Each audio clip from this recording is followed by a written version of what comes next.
新竹县江南乡的上山村，过去因为在地有红砖仔产业的发展，互人叫这个所在或者是大泉屋。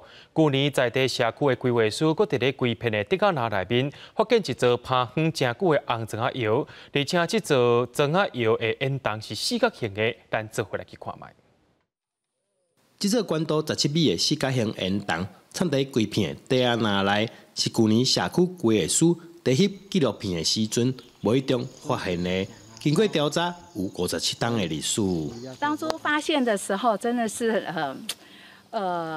不敢置信，说琼林居然还有这种宝物隐身在丛林当中。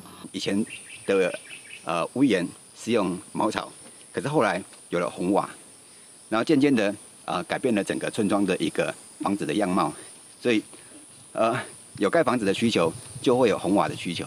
逢年就是呢，拿2块砖头，还有一片瓦片，把它架起来，然后呢，去找很多的干草啦，放在瓦的底下，然后呢，就来生火。经过了解，原本砖窑的业主姓徐，在1964年带规家伙仔带竹仔搭烟架，对下骹开始将砖仔架一地一地贴起嚟，真无简单，才完成这座四角形的烟筒。我也没有想到它可以站这么久。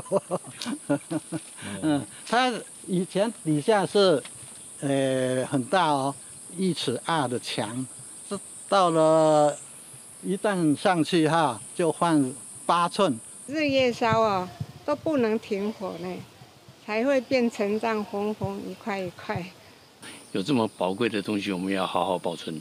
他们很多人长这么大了，50、60岁了。都还不知道这个地方有这样一个大砖屋。因为时代久长，四角形的烟筒有一寡所在出现壁碰，学会把已经提出计划，所来会修整烟筒甲边仔的工作平台，暗算7月就会使完工，互这座新竹县内唯一的四角形烟筒重生。记者刘君豪，新竹报道。